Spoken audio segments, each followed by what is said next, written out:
Bismillahirrahmanirrahim. Faqad qala qaumun qad qala temen dawuh sapa qaum maksudnya minal ulama ya'khudhu ngalap sapa wong kifayatas sanatin ing kecukupan setahun.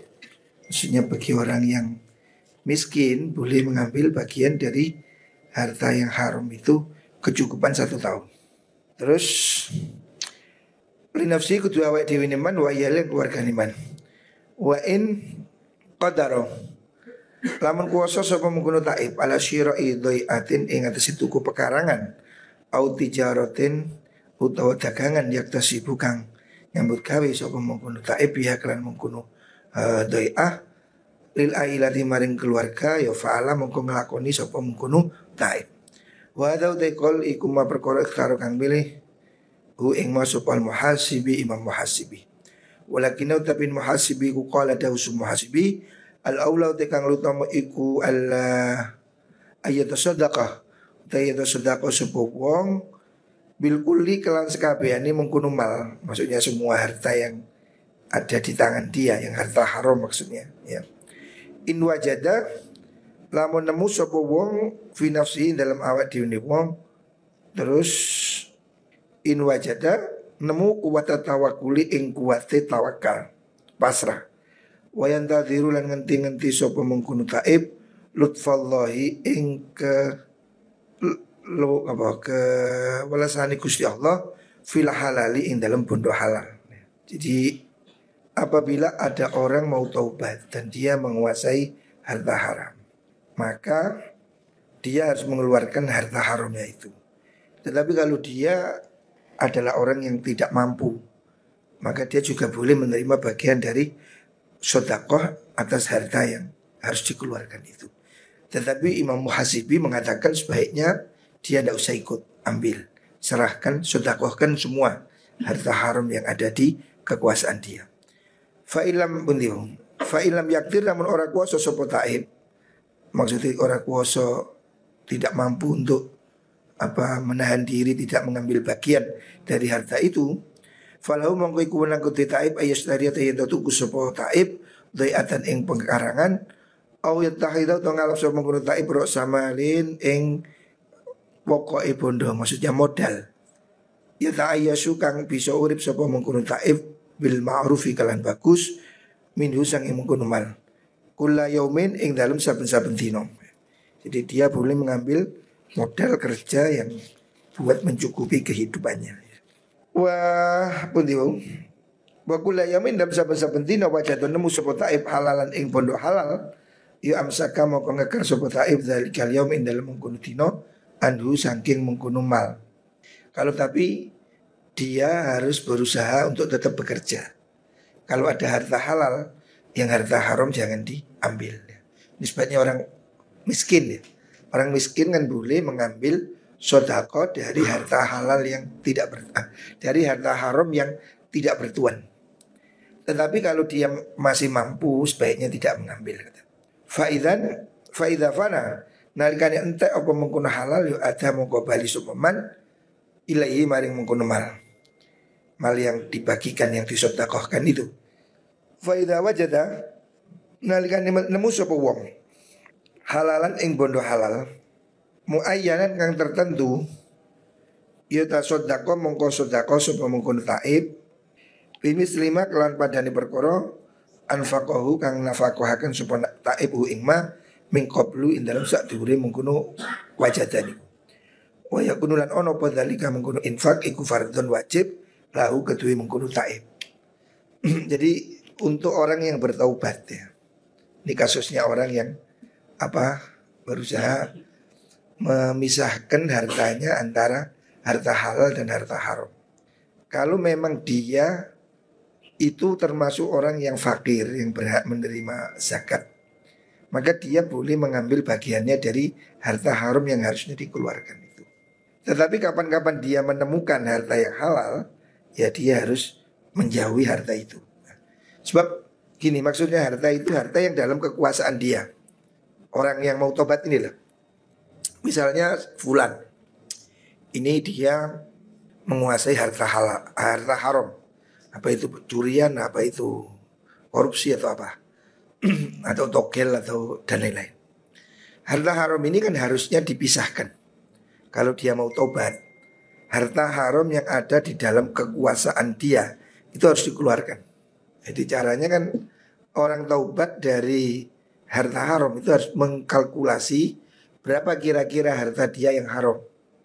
Lah kalau itu memang satu-satunya harta, pokoknya ini orang ini miskin betul, ya memang miskin. Ya miskin ini memang kadang membuat orang jadi gelap ya. Makanya saya doakan santri-santri mugo-mugo kaya. Hari ini miskin ini bisa membuat orang kehilangan keseimbangan. Banyak kasus orang yang asalnya baik ya, ini bisa berubah jahat karena miskin.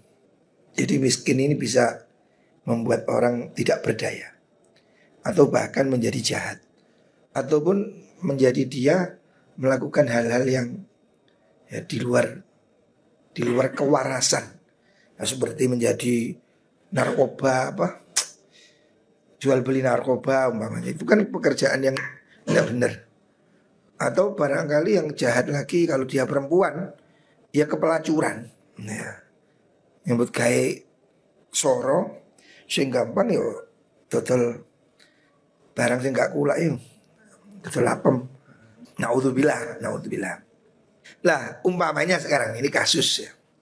Ya ini ya naudzubillah, saya itu sering mendengar kasus seperti itu. Klasik alasan klasik orang jatuh ke dunia pelacuran atau dunia maksiat itu alasannya ekonomi, alasannya menafkahi anak, menanggung keluarga umpamanya. Itu alasan yang tidak tahu umum seperti itu. Ada orang yang ya ini sering diangkat menjadi novel, menjadi film ya. Orang asalnya baik, faktor ekonomi membuat dia jatuh ke maksiat. Bahkan saya pernah diceritai Gusipul, itu zaman dulu itu ada, zaman di Jakarta masih ada lomba kontes apa ya. Dulu kan ada pelacuran. Dulu sekarang udah ya masih ada tapi udah online semua. Dulu kan ada namanya doli, komplek-komplek gitu. Loh, di komplek itu ada lomba kiroah. Artinya ya mayoritas WTS itu muslim, bukan hanya muslim. Iso kiroah, iso pondokan barang. Itu kan jahat sekali hidup ini. Gusipul cerita saya, suatu saat ya mengadakan lomba kiroah. Kiroah ini kan di atasnya baca Quran. Artinya kan ini seni. Juara kiroah itu, katanya Gusipul, temennya dia. Artinya ada pondokan. Loh, sampai terjun ke komplek WTS, bayangkan. Mengerikan kan. Orang tidak tahan godaan iman soal ekonomi. Alhasil ini kemudian problem. Nah terus kalau dia mau taubat bagaimana? Ada orang dulunya pelacur, taubat. Nah hartanya ini kan harta haram, harta hasil haram. Ini harus dikeluarkan. Kalau dia punya harta lain gampang, pokoknya 50% haram, 50% halal. Ya udah, dikeluarin 50% yang haram. Itu selesai, beres. Problemnya kalau dia tidak punya yang lain ya. Maksudnya harta dia itu satu-satunya ya cuma itu tok. Dua ini mah ikut tok. Akhirnya ketika dia berhenti nyambut kayak ngono, yo ganti apa-apa. Yo onoe harta yang hasilnya begituan. Nah, harus bagaimana ini? Teorinya kan harta itu harus dikeluarkan. Tapi dia itu miskin. Kalau dikeluarkan dia tidak punya makanan. Nah, pada kasus seperti ini, ya kalaupun bukan pelacur, togel lah. Harta haramnya itu kalau dikeluarkan dia tidak punya apa-apa. Miskin betul. Maka dia boleh mengambil bagian dari harta haram yang ada di tangannya dia. Tapi tidak semua. Berapa? Ya secukup dia setiap hari. Kalau hari itu dia ada rezeki halal, tidak boleh makan dari itu. Umpamanya harta haram itu berupa uang 10 juta tabungan. Terus dia kerja. Hari itu tidak dapat nafkah, tidak punya uang, boleh ngambil dari harta haram tadi ini. Harta haram yang di tangan dia itu sendiri. Tapi kalau hari itu ada halal, tidak boleh gitu. Seperti itu. Dia boleh mengambil secukup dia darurat yang dia perlu. Kalau dia punya harus tidak boleh. Artinya dia tidak boleh menikmati harta haram itu, harus disedekahkan. Kalau dia betul-betul miskin, dia boleh mengambil secukup daruratnya dia. Suma inau sudah mengkono taib iku yakulu mangan sopo taib al khubza ing roti wa turkulan ninggal sopo taib Allah ma ing daging in kau ya lamun kuat sopo wong alaihi ing atase mengkono tarkulahmi. Kalau dia harus makan dari harta yang haram itu, maka dia boleh makan, tidak boleh foya-foya. Artinya yo mangan niku mangan roti, mangan sego. Enggak boleh makannya soto, gole, rawon, enggak boleh. Harta haram boleh diambil hanya secukup dia mempertahankan hidup. Tidak untuk makan yang enak-enak itu. Karena ini kan statusnya kan darurat ya. Makan daging pun nggak boleh kalau bisa. Tapi kalau nggak mampu ya boleh lah dikit-dikit. Wa ila lam ora qawiyani ku akala mau mangan sup taib Allah main daging min ghairi tanah umin sangin tanpa enak-enakan wa taus wa apa nih? Wa tawassuin lan gawe kejembaran. Tidak boleh berlebihan ya, tidak boleh foya-foya. Wa mau te perkara zakar kang nutur sapa mengkono niku taibu ing ma iku lama sisa ana tambahan iku mujud alaihi ing sima walakin ja'luma tetapi utawi dadi akan perkara anfaqo kang lafaqahaken sapa mengkono taibu ing ma dadi akan kordon ing akad utang indah ono sandingi taib fihi iku ing dalem mengkono ja'lu nadrun utawi wicara. Tadi kan dia boleh ngambil harta haram yang dikuasai dia itu seperti orang utang kalau mampu dikembalikan. Tapi ini masih perlu ditinjau. Wala syakka lan ora ana mamang fi annal wara'a ing dalem setune kang wirai hati-hati iku ayat alaw yen to dadi akan supo taib ing mengkono mal kordon ing utang. Artinya dia mengambilnya harta menikmati makanan dari harta haram tadi itu hanya sesuai darurat dan akadnya hutang. Sewaktu-waktu mampu dia kembalikan. Hutang dari harta dia sendiri yang dihasilkan dari cara haram. Fa idza wajadana al nemu sapa taib halalan yang berkoro halal yuta sodako mengko sodako sapa taib bimithlikan badan mal. Walakin mahmalam yajib. Tapi kapan-kapan orang wajib opo dzalika mengkono tasadduk niku alal fakri ing atase sifat al fakiri ing atase wong fakir alladzi yatasaddaqu kang sedekah sapa mengkono taib iklan mal alihi ing atase mengkono fakir fala utu mengko ora ato ai anil haq apa la yajib yen ora wajib apa mengkono tasadduk alihi si fakir aidan alimane idza akhadahu nalikane ngalap sapa fakir ing mal li fakri krana fakire yo taib niku la siyama apa mane idza waqa'a nalikan tumiba apa mal fi yadi dalam tangan mengkono taib min mirathin saking warisan. Walam yakulan orang-orang sapa mengkono taib iku mutaaddiyan papeko sembrono bi ghasubihi kan ghasab mengkono mal wa kasbihi lan nyambut gawe mengkono mal hatta yaqulu sing dadi abot apa al amru perkara alih si taib fihi dalam mengkono ghasab. Jadi ini kesimpulan tentang pemanfaatan harta haram. Apabila orang mempunyai harta haram ya, itu harus dikeluarkan, itu jelas. Tetapi problemnya kalau dia itu fakir, kalau harta itu dikeluarkan, dia tidak punya apa-apa sama sekali, blank. Satu-satunya harta yang dia miliki ya harta haram itu. Apakah itu harta hasil judi, hasil zina, atau hasil apalah yang haram. Maka bagaimana ini? Imam Ghazali mengatakan dia boleh nyimpen harta itu. Umpamanya mantan bandar togel, guys. Di mana 100% hartanya ini harta hasil togel, haram ya. Tapi kalau harta ini diberikan orang semua, dia nggak punya apa-apa, ngemis, ganti apa-apa. Bagaimana ini? Imam Ghazali mengatakan dia boleh menyimpan kecukupan dia 1 tahun. Pokoknya harta itu 1 M, ya dia ambil 100 juta, selebihnya disodakohkan. 100 juta ini untuk semacam pinjaman bagi dia. Selama belum punya harta halal, dia boleh ngambil dari situ harta haram ini sebagai pinjaman. Kalau dia punya halal, nggak ngambil gitu. Tapi kalau dia memang betul-betul nggak punya, ya boleh ngambil situ sedikit demi sedikit dan seterusnya. Atau boleh juga dia ambil untuk modal kerja, atau dia boleh ambil untuk beli pekarangan untuk mendapat hasilnya. Itu boleh ya.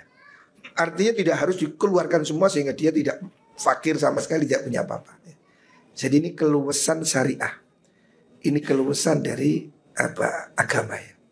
Orang yang tidak punya sama sekali, itu boleh menahan harta haram yang ada di sampingnya dia, dalam kekuasaan dia, untuk kecukupan 1 tahun, atau untuk dia modal kerja, atau untuk dia beli tanah untuk ditanami untuk dia kerja. Tapi ini akadnya seperti hutang. Artinya suatu saat dia menjadi kaya dari harta halal, itu disodakokan lagi. Jadi statusnya dia itu pinjam. Pinjam dari hartanya sendiri, tapi yang diperoleh dengan cara haram. Itu boleh. Kalau memang tidak ada yang lain ya. Atau dia mendapatkannya itu dari warisan. Umpamanya begini, bapaknya itu dulu bandar togel. Anaknya dapat warisan harta haram, yaitu harta hasil togel. Itu harus dikeluarkan. Kalau dia tahu ya, harus dikeluarkan. Tidak diwaris, dikeluarkan. Tapi kalau dikeluarkan dia tidak punya apa-apa. Bagaimana? Ya dia boleh memanfaatkan itu sebagai pinjam untuk dia kerja. Kalau dia sudah mampu dikembalikan. Nah, seperti itu ya. Itu cara melepaskan diri dari harta haram. Tetapi kalau dia mampu, umpamanya yang haram itu 30% ya keluarkan. Dia masih punya yang halal. Seandainya dia tidak punya harta halal sama sekali, maka dia boleh mengambil bagian dari harta haram itu untuk kecukupan dia maksimal 1 tahun. Dan itu pun sepertinya pinjam. Kalau dia mampu tetap dikembalikan. Alhasil apa? Orang ini harus menghindari ngambil harta orang lain. Sebab hitung-hitungannya sampai sedemikian ya. Soal pinjaman, soal hutang ini hati-hati. Apalagi pencurian ya. Na'udzubillah. Muka-muka semua diberi harta yang halal dan barokah.